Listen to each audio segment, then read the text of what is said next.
안녕하십니까.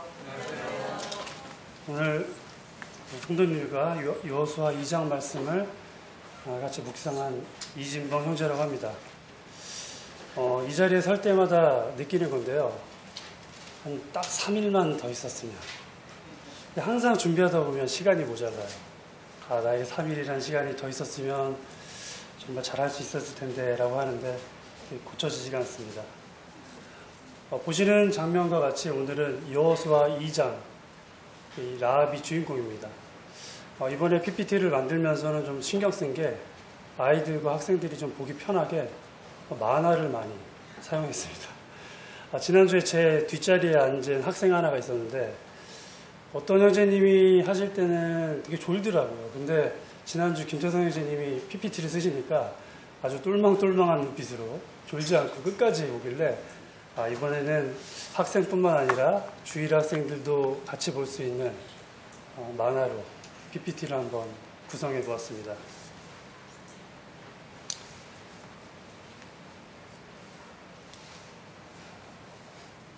오늘 중심 내용은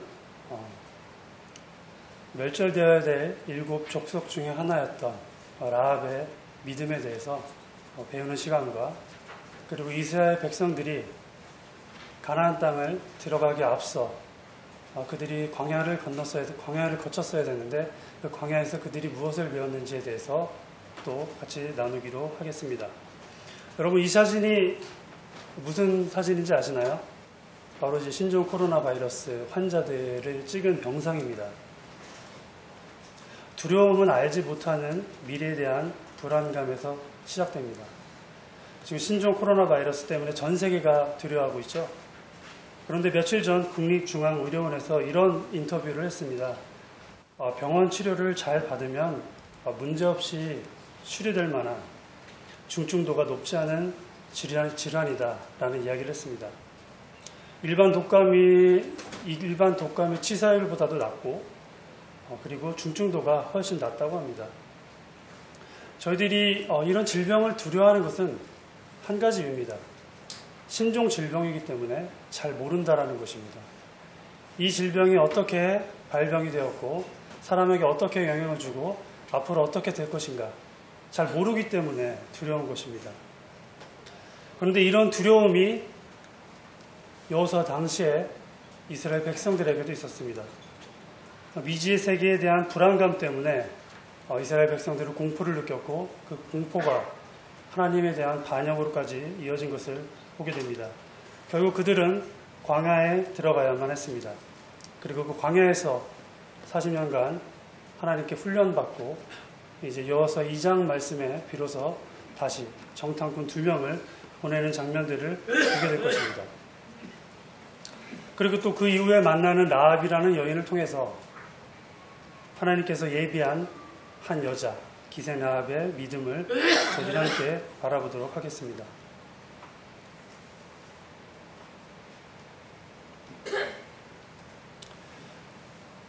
오늘 이제 중심 내용은 이스라엘 백성에게 광야란 그리고 라합의 믿음 그리고 마지막에는 선대함의 의미에 대해서 성도님들과 나누도록 하겠습니다.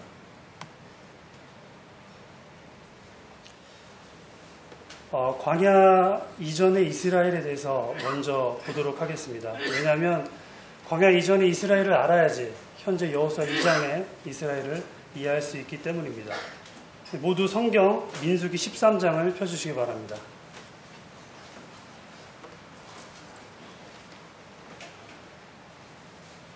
민수기 13장 1절 2절입니다.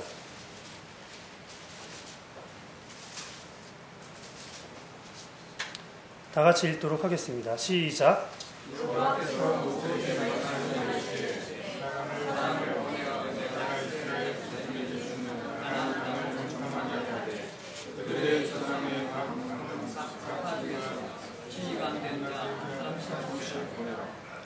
네, 그리고 28절 읽겠습니다. 시작.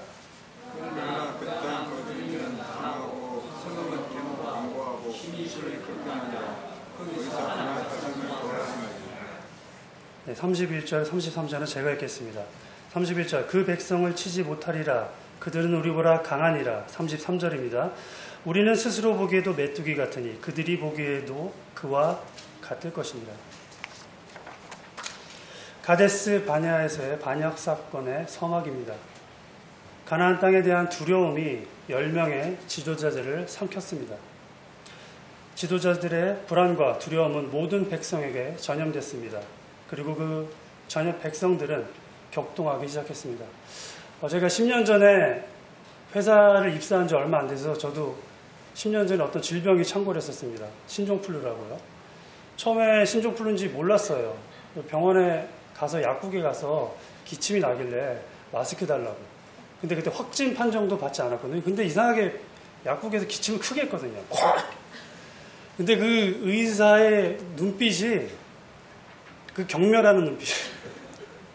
잊혀지지가 않아요. 그런 눈빛을 제가 받아보질 못했습니다. 근데 그때 그 기침을 하니까 사람들이 뒤로 막 물러서고 딴 데 막 보고 있던 사람들이 막 쳐다보고 그 눈빛이 정말 잊혀지지가 않더라고요.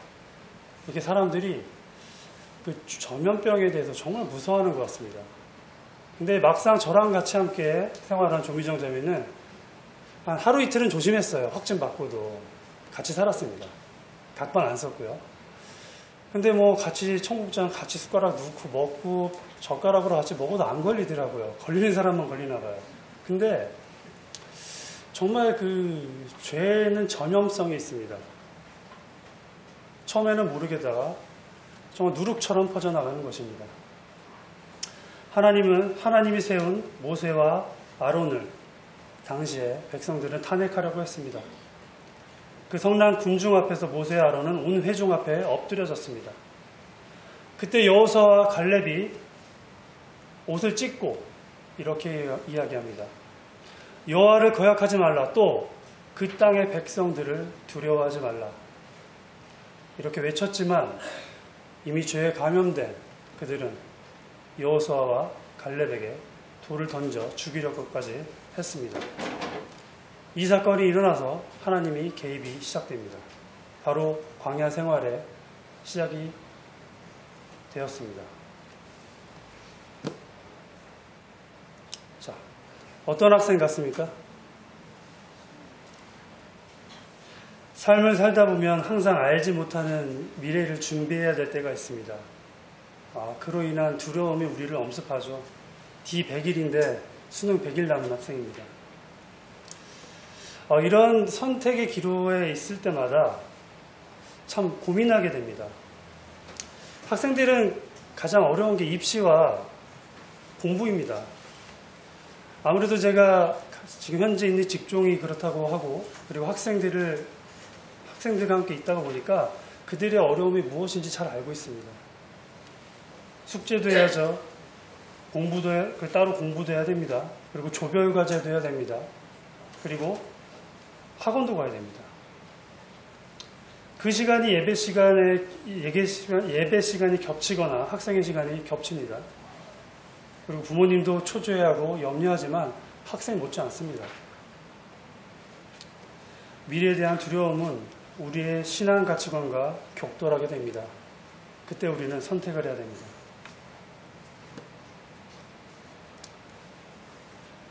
제 경우 몇 년 전 한동안 헌금을 제대로 못한 적이 있습니다. 자녀들이 자라고 씀씀이가 점점 커지더라고요. 그 속도가 쌀통에 쌀이 줄어드는 속도와 비슷했습니다.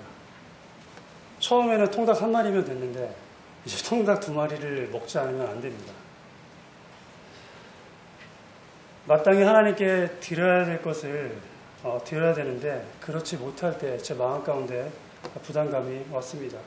교회에서 점심을 먹을 때도 그리고 예배 시간 마지막에 드려지는 헌금에 대한 기도도 저를 많이 억눌렀습니다. 점점 그런 기간이 늘어나자 집안에 있는 또 선지자 한 분께서 저를 또 훈계와 책망을 하기 시작했습니다. 알고 있었지만 그때 당시에는 방법이 없었다고 생각했습니다.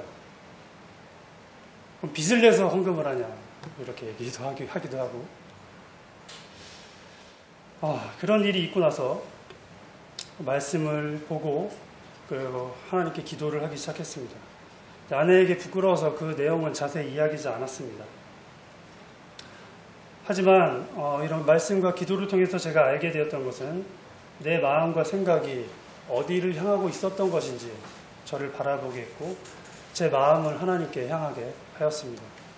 그런 기간이 얼마 지나고 나서 다른 방법으로 하나님께서 놀랍게 저희의 재정을 채워주시는 것을 경험하게 됐습니다. 하나님께 마땅히 드려야 할 것을 드려야 된다라는 것을 이 말씀을 가지고 이야기하고 싶습니다.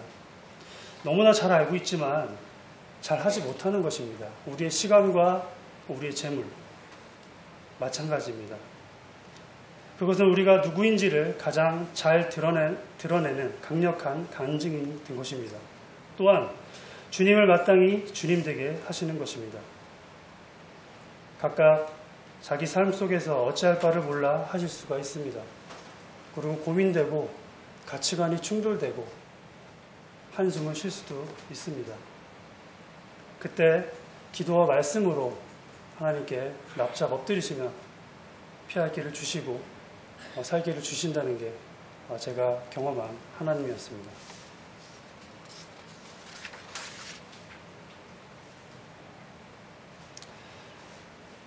가데스 바네아에서의 반역은 일시적인 것이 아니었습니다. 그들이 광야에 가데스 바네아 이전에도 이미 7번의 반역이 있었습니다. 이런 일은 실수가 아닌 것 같습니다. 20세 이상의 장정들은 광야에서 죽어야만 됐습니다. 하나님은 아마도 이스라엘 백성들의 믿음을 시험해 보신 것 같습니다. 다른 말로 당시 그들로는 제사장 나라를 세우기 위해서 필요한 역량과 믿음을 갖지 못했다고 판단하셨던 것 같습니다. 하나님은 부족한 자를 사용하시지만 하나님을 무시하고 불성실한 사람들은 사용하지 않으십니다. 이 일이 있은 후에 이스라엘 백성들은 광야에 들어가게 됩니다. 제가 광야를 안 가봤습니다. 근데 광야를 경험하신 분들을 보면 이곳에서 7번 정도 불평한 거면 불평의 축에도 끼지 않는다라고 얘기하시는 분들이 계십니다.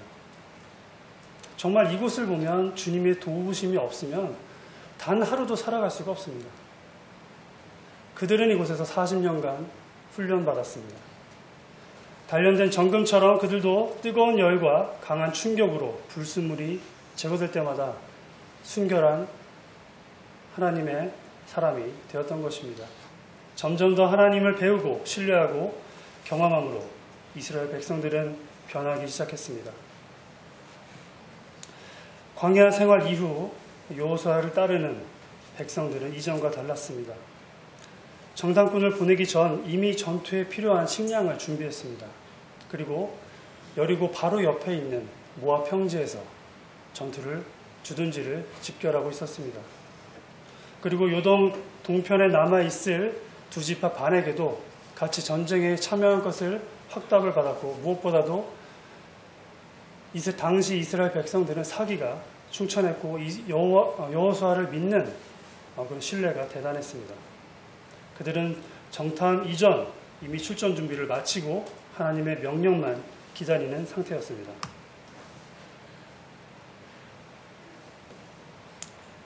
1절 말씀 같이 읽도록 하겠습니다. 시작.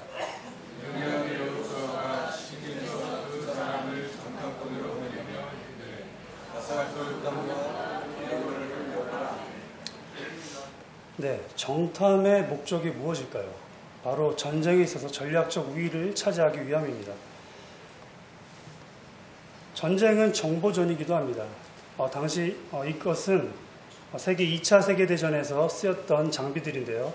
오른쪽에 있는 장비가 바로 독일군에서 썼던 애니그마라는 암흑입니다.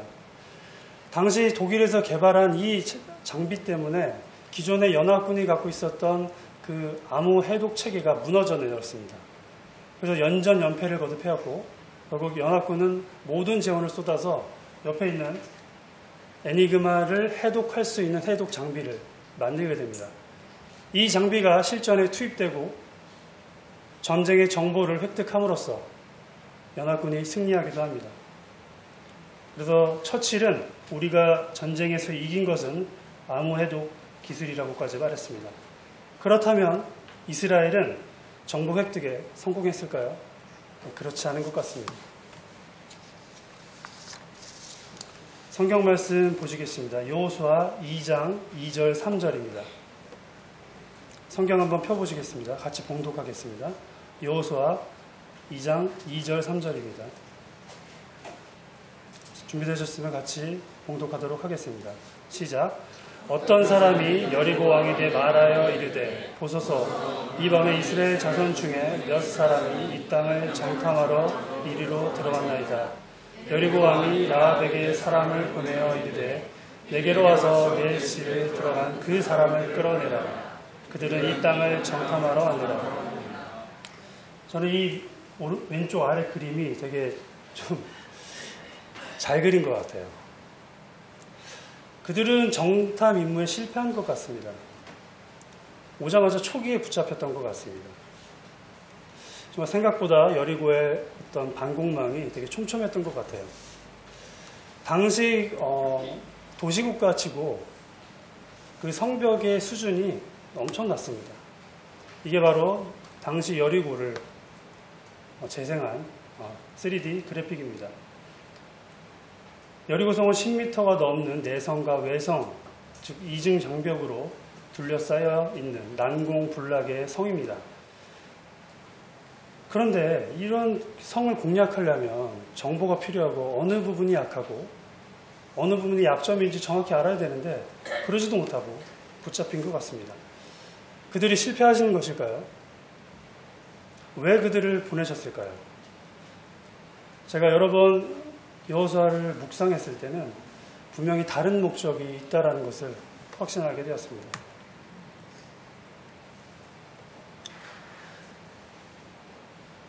인간의 실패가 하나님의 또 다른 목적을 불러올 수도 있는 것 같습니다. 그것은 바로 이방 여인 기생 라합을 구원하기 위해서가 아닌가 생각해 봅니다. 단지 적군의 사기가 떨어진 것을 확인하기 위해서 유력한 젊은 2명의 정탐꾼을 사지로 몰아붙이지는 않았을 것 같습니다. 하나님 앞에서 회심한 한 영혼과 그의 가정을 구원하시기 위한 조치란 것을 여러 번 읽게 되면서 내리는 결론입니다. 이것은 마치 9마리의 양을 뒤로하고 집 나간 1마리의 양을 찾으시는 주님의 말씀으로 설명을 대신하도록 하겠습니다. 보이는 말씀을 같이 봉독하도록 하겠습니다. 시작. 너희 생각에는 어떻겠느냐? 만일 어떤 사람이 양 100마리가 있는데 그 중에 하나가 길을 잃으면 그 9마리를 보내고 가서 길 잃은 양을 찾지 않겠느냐? 지시로 너희에게 이르노니 만일 찾으면 그를 치지 아니한 9마리보다 이것을 더 기뻐하리라. 이와 같이 이 소자는 하나도 잃어버린 것은 하늘에 계신 너희 아버지이시지 아니냐. 멸망의 땅 가운데서 발견한 하나님을 경외하는 영혼, 마치 정말 바다 모래 가운데 발견된 진주였고 진흙 속에서 발견된 보석과 같은 사람이 바로 라합입니다. 그 믿음이 얼마나 위대한지는 이후에 말씀을 보시면서 더 교제하도록 하겠습니다.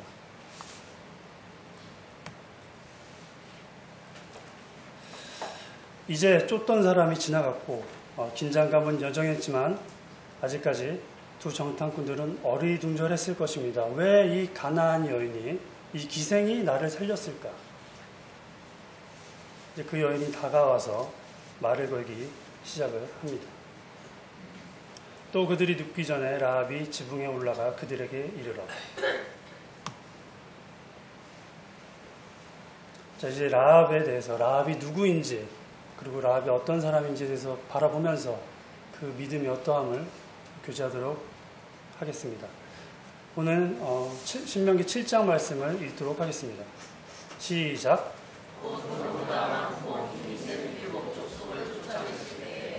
그때 너희는 그들을 진멸할 것이다.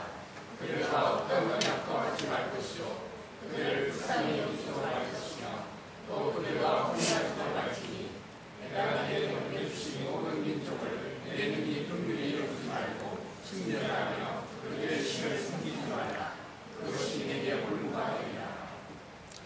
라합의 신부는 멸절되어야 될 가나안의 7 족속 중에 하나였습니다. 그녀와는 혼인도 계약도 그리고 불쌍히 여기지도 생명이 있는 자는 남녀노소 말고 다 죽이라고 하나님께서 명하셨습니다. 정말 가나안 족속들은 당시의 죄의 상징이었습니다. 그리고 죄로 따지면 정말 전염병 같은 존재들이었습니다. 그들은 죄의 능력을 갖고 있는 족속이었습니다.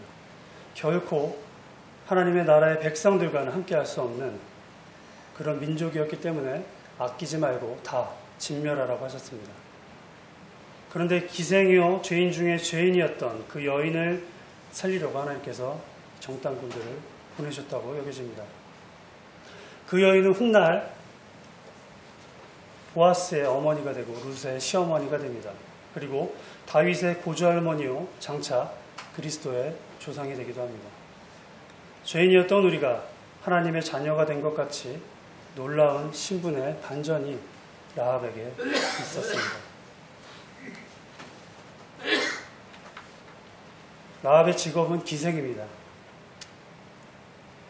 쉽게 얘기해서 지금 창녀라고 생각하시면 될 것 같습니다.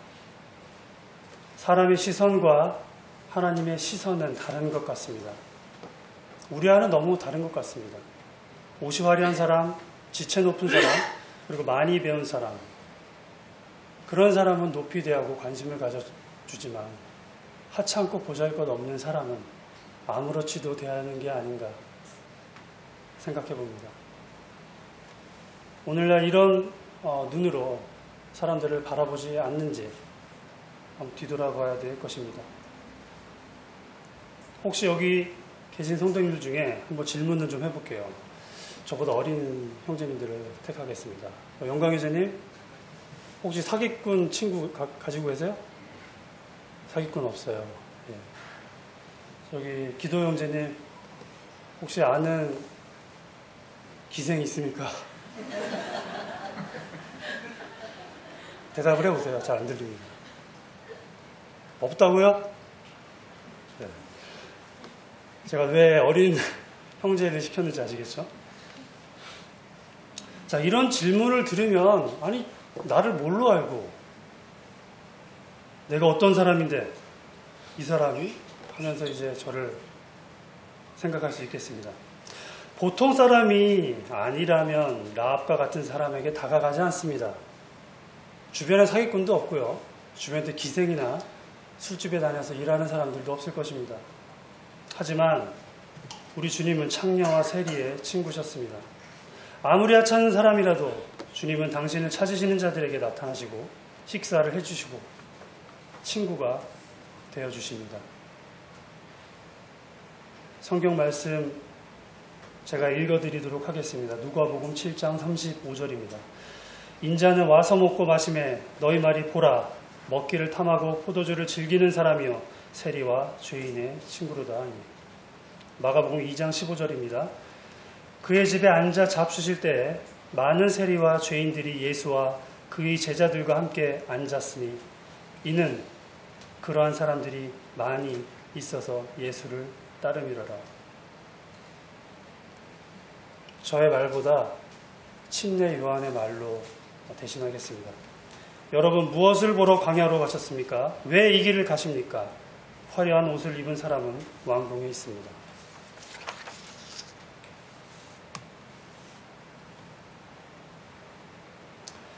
사람의 가치는 나라부터가 아니라 그리스도로부터 결정된다고 생각됩니다. 얼마 전에 유튜브에서 한 영상을 보았습니다. 아주 실력 있는 연주자가 똑같은 곡을 다른 피아노, 되게 가격이 저렴한 피아노부터 그랜드 피아노까지 연주하는 모습을 들었습니다. 근데 제 귀로는 별 차이가 없어요. 악기가 아무리 좋아도 치는 연주자의 실력이 형편없으면 그 역할을 하지 못합니다. 그렇지만 아무리 형편없는 악기도 실력 있는 연주자의 손에 들어가면 아름다운 음악 소리를 내는 것입니다. 악기도 그럴 것인데 하물며 아무리 형편없는 사람일지라도 가치 없는 사람일지라도 하나님 손에 들려진다면 최고의 연주자 되신 그분이 아름답게 연주해 줄 것입니다. 그분은 나의 창조자요, 나를 잘 아시는 분이기 때문입니다. 주님이 하셨던 것 같이 세상이 가엾고 하찮다고 여겨지는 사람의 친구가 되어주는 나와 여러분 되시길 바랍니다. 이제 다시 여호수아 2장으로 돌아가도록 하겠습니다. 멸망 일봉 직전의 상황입니다. 며칠 안으로 여리고로 들어닥칠 하나님의 진노를 알고 있는 한 여인. 그는 떨렸고 급기야 하나님에 대한 마음이 뜨거워졌던 것 같습니다. 감격하고 교만이 꺾이고 더러운 것을 좋아하던 자아가 산산조각 났었던 것 같습니다. 그리고 하나님을 찾게 됩니다. 그때 정탐꾼 2명이 자기 집에 들어왔다는 사실을 발견했던 것 같습니다. 자, 말씀 읽도록 하겠습니다. 시작.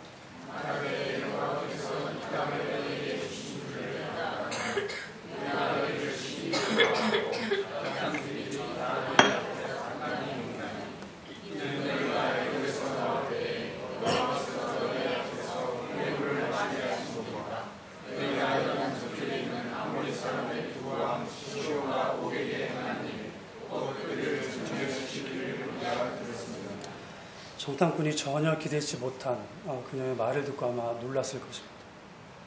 그녀는 분명 정탐꾼들이 오기 전에 하나님을 믿었던 것이 분명합니다. 성도 여러분들도 성경을 조금만 더 깊게 보신다면 그 라합의 이런 행동이 이해 가실 것 같습니다. 아마도 그녀가 태어나기 전부터 여리고를 먼저 방문했던 이 민족의 이야기들을 전설처럼 들었던 것 같습니다. 당시 세계 최강의 국가 이집트를 멸망 직전까지 몰고 간 하나님의 민족, 그리고 이집트에서 홍해의 마른 땅을 걸어온 민족, 하늘에서 내려오는 만나를 먹으며 반석의 샘물을 먹으며 살았던 민족, 성막 위에 불과 구름기둥으로 인도된 민족. 이 민족은 당시에 주변에 있는 모든 나라에 두려움이 되지 않았을까요? 우리가 이런 장면을 생각해 보지 않는데요. 그 200만이나 되는 민족이 그냥 오합지졸처럼 움직이는 것이 아니라 어떤 진을 짜고 정밀하게 움직인다고 생각해 보세요. 40년 동안. 무섭지 않을까요? 갑자기 여리고로 왔다가 갑자기 빠져서 광야를 40년 동안 뱅글뱅글 돕니다. 근데 그들의 가운데 있는 성막에 구름기둥이 그들을 인도해요. 언제 쳐들어올지 몰라서 아마 간담이 녹았을 것 같아요. 40년 동안. 그런데 이 40년 동안 방황하던 민족이 이제 요단을 들어오고 있는 장면을 라합은 목격한 것입니다. 이 소식을 들었을 때 라합의 마음에 하나님께서 믿음을 주시고 하나님의 영이 역사하셨던 것 같습니다. 깨닫게 하시는 분은 하나님의 영입니다. 아무리 좋은 시력을 가지고 있다 해도 어두운 밤엔 책을 읽을 수가 없습니다. 그것은 나의 시력과 나의 능력과는 무관한 것입니다. 하나님의 빛이, 그분의 영이 비춰주지 않으시면 우리가 깨달을 수가 없는 것입니다. 라합에게도 이러한 하나님의 영의 비춤이 있었기 때문에 하나님을 깨닫고 하나님을 경외하고 그 가치관이 변화했다고 생각합니다. 오직 여호와 하나님을 따르는 것은 바로 자기의 삶의 유일한 희망이라는 것을 알게 되었던 것 같습니다. 다 같이 읽겠습니다. 시작. 우리가 등자하고 마음이 녹았고 그로 말미암아 사람이 정신을 잃었나니 그에게 하나님과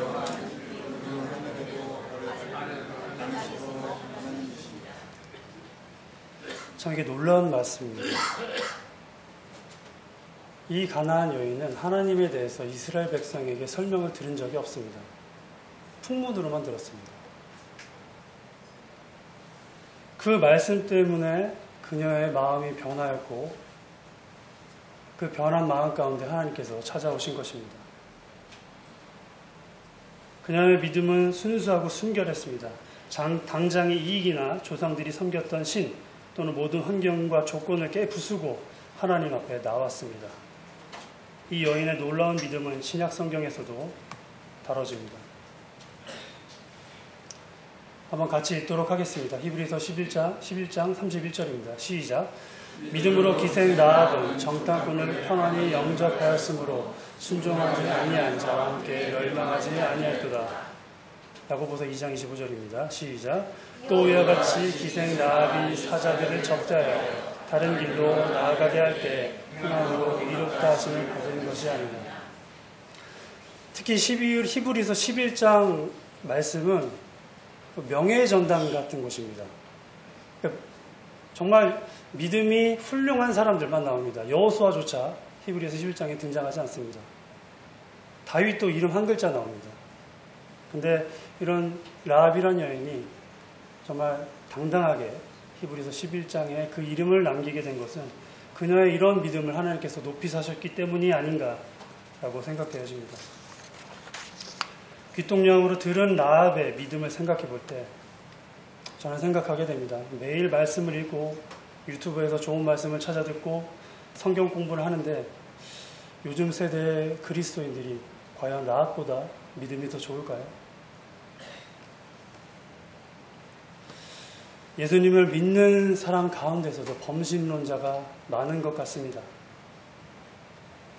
천상하지에 참신이라고 했던 라합의 간증을 생각해 볼 때 우리는 돌이켜 보아야 될 것들이 많습니다. 한국 사회는 유교와 자본주의의 온갖 나쁜 것들이 버무려져 영향을 받아버린 것 같습니다. 돈이라는 신, 입신양면이라는 신, 명예라는 신, 이것들이 사람 마음에 한가득 차지하고 있는 것입니다. 이런 세상에서 우리는 자유롭다고 당당히 말할 수 있습니까? 여호수아처럼 너희 섬길 자를 택하라. 나와 내 집은 여호와 하나님만 섬기겠노라 라고 선포하는 저희 교회와 가정이 되기를 원합니다. 마지막으로 성경에 특히 여호수아에서 나오는 선대라는 단어에 대해서 그리고 그 문장에서 어떤 의미로 이 말을 실었는지 선배님들과 함께 나누기를 원합니다. 12절, 14절을 한번 같이 보도록 하겠습니다. 시작. 그러므로 이제 청하노니 내가 너를 선대하였은즉 너도 내 아버지를 선대하도록 여호와로 내게 맹세하고 내게 증표를 내라. 14절입니다. 그 사람들이 그에게 이르되 내가 우리의 이 일을 누설하지 아니하면 우리의 목숨으로 너희를 대신할 것이요 여호와께서 우리에게 이 땅을 주실 때 인자하고 진실하게 너를 대우하리라. 이 선대라는 말은 아주 성경에 많이 기록된 말입니다. 중요하기 때문에 꼭 한번 성도님과 나누고 싶었습니다. 한글 성경에서는 이 선대라고 번역된 이 히브리어 원어는 다른 본문에서는 친절, 후대, 인애, 은총, 호의, 긍휼, 자비, 애정, 인자 등으로 번역되었고 성경에 총 245회나 등장하게 됩니다. 의미로 보자면 이 단어는 보통 사람과 사람 사이 그리고 사람과 하나님 사이에 쓰는 단어입니다. 하지만 아무 때나 쓰는 단어는 아니고요. 언약과 약속이 맺어질 때 쓰는 단어입니다. 그리고 계약의 성격이 아주 강력합니다. 즉 사람과 사람 사이에 쓰일 때는 쌍방간에 서로 합의해야 됩니다. 내가 너를 선대하면 그 사람도 그 선대를 받아줘야지만 계약이 성립이 됩니다. 즉 서로 잘 대해주자. 그리고 하지만 반드시 신실하게 변함없이라는 두 가지 의미가 동시에 있는 단어라고 생각하시면 됩니다. 절대로 깨져서는 안 될 약속이나 쌍방 간의 언약이 체결될 때 사용되는 성경 전반에 거쳐 아주 중요한 용어입니다. 이 원어가 한국어로 번역될 때는 그 문맥 상황에 맞춰서 다양한 단어로 차용되는 것을 보게 됩니다. 그냥 잘해준다, 선대한다, 긍휼을 베푼다, 자비를 베푼다. 단순히 이런 뜻이 아님을 생각하게 됩니다. 본문에서 어떻게 사용됐는지 한 번 더 보도록 하겠습니다.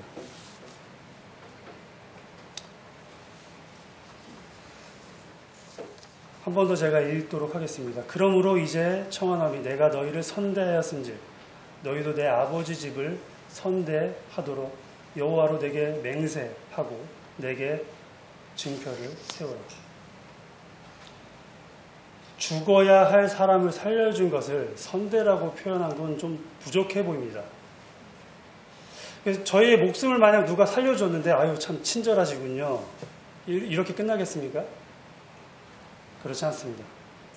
이 말은 말로 형용할 수 없는 자비를 요구하는 것입니다. 라합은 확실한 증거를 요구했고 그들은 기꺼이 받아들였습니다. 본문을 읽는 바와 같이 라합과 정탐꾼 사이에는 상호 실천 의무가 잘 나타나야집니다.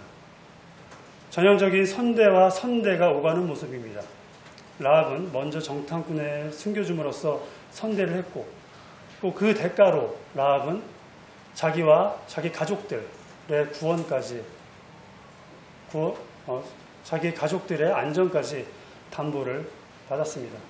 하지만 종종 사람과 사람 사이에 이런 선대는 상대방에 의해 갚아지지 않을 때도 있습니다. 그래서 그녀는 이 약속을 여호와의 이름으로 맹세할 것을 요구했습니다. 그리고 그 정탐꾼들은 이렇게 말했습니다. 여호와께서 우리에게 이 땅을 주실 때 인자하고 진실하게 너희를 대우하라. 여기서 인자라는 말이 바로 선대라는 말과 같은 말입니다. 그리고 뒤에 사용되었던 진실하게 너희를 대우한다는 말은 그 말을 신실하게 변함없이 지키겠다는 말입니다. 이것을 저희에게 한번 적용해 보도록 하겠습니다. 사람과 사람 사이의 약속은 불안할 수밖에 없습니다. 그래서 맹약을 맺더라도 사람은 변하기 때문에 그 약속을 지키게 하기 위한 여러 장치들이 필요합니다. 그런데 하나님과 어떤 인간 사이에 보여주시는 구원의 확증은 변하지 않음을 생각할 때 감사가 됩니다. 나를 배려하고 선하게 대해주시는 그분이 범인이 아니고 이 세상을 창조하시고 주관하신 주님이라는 것이 얼마나 다행인지 모릅니다. 얼마나 감사합니까? 그분은 실현치 않으시고 실수가 없으신 분입니다. 저희가 이 영원한 약속이라는 것에 대해서 깊이 생각할 수가 없습니다. 왜냐하면 저희들이 유한한 존재이들이기 때문입니다. 여러분들 성경을 보실 때 하나님과 인간 사이에 쓰는 단어 가운데 인자, 인애, 사랑, 그리고 자비 이런 것들이 쓰일 때는 항상 이것에 같이 염두해 주십시오.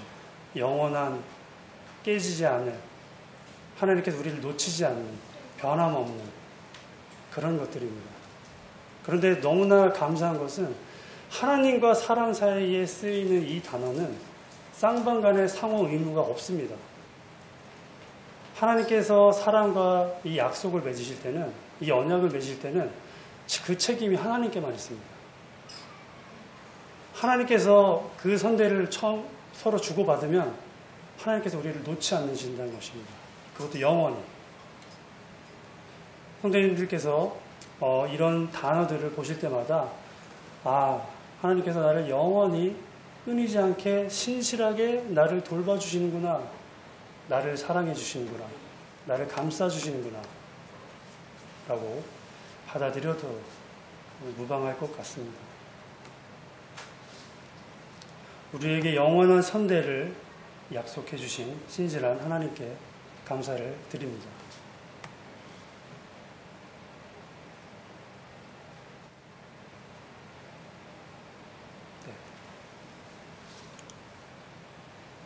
정리를 하도록 하겠습니다. 광야는 인내하고 훈련하는 것입니다. 우리들은 그것을 반드시 거쳐야만 하나님께 쓰일 수 있는 훈련된 일꾼들이 됩니다. 그리고 기생 라합의 믿음을 보았습니다. 정말 환경적으로는 하나님이 믿을 만한 환경이 아니었고 신분적으로 보면 미천한 자였지만 그런 사람도 하나님 손에 들려질 때 너무나 아름다운 사랑으로 변화된다는 것을 우리가 말씀을 통해 배웠습니다. 그리고 세 번째, 하나님의 선대. 그 인자와 긍휼과 자비가 영원합니다. 변하지 않는 사랑을 지금 이 시대까지도 동일하게 주신 하나님께 감사를 드리며 오늘 여호수아 2장 말씀을 마치도록 하겠습니다. 네, 감사합니다.